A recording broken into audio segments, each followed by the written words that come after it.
আসসালামু আলাইকুম। মঞ্জু কিচেনে সবাইকে স্বাগতম জানাচ্ছি। আশা করি সবাই ভালো আছেন। সবার দোয়ায় আলহামদুলিল্লাহ আমিও ভালো আছি। আমি আজকে 1.5 কেজি ওজনের একটা জাপানি রুই মাছ রান্না করতেছি। ওই ভিডিও আপনাদের সঙ্গে নিয়ে আসছি। শুরু থেকে শেষ পর্যন্ত আমার ভিডিও আপনারা বেশি বেশি ফলো করবেন। মাছটা কেটে ভালোভাবে পরিষ্কার করে আমি এখন রান্নার জন্য প্রস্তুতি নিচ্ছি। প্রথমে আমি লবণ হলুদ মেখে মাছটা তেলের মধ্যে ভেজে নিচ্ছি। মাছটা আমি এপিঠ ওপিঠ করে ভালোভাবে ভেজে নিয়েছি। ভেজে নেওয়ার পরে আমি কাঁচামরিচ দিয়ে কিন্তু আজকে মাছটা রান্না করব। কাঁচামরিচ ভেজে এখন মাটির বাটনায় আমি ভালোভাবে বেটে নিচ্ছি।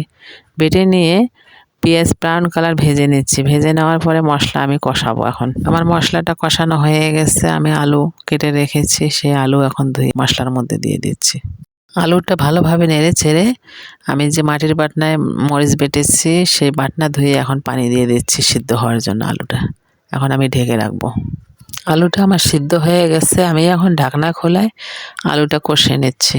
কষে নেওয়ার পরে ধনে পাতা দিয়ে দিচ্ছি। ধনে পাতা দিয়ে এখন আমি মাছ ঢেলে দেবো। মাছ ঢেলে দেওয়ার পরে আমি একটু ঝোল দিয়ে দিচ্ছি মাছে। ঝোল দেওয়ার পরে বাসায় যে মশলা করে রেখেছি ওই মশলাও দিয়ে দিচ্ছি পরিমাণ মতো, দিয়ে একটু আমি সিদ্ধ হওয়ার জন্য ঢেকে রাখবো মাছের তরকারিতে। আমার মাছ রান্না কমপ্লিট। এটা হচ্ছে আমার মাছের তরকারির ফাইনাল লুক।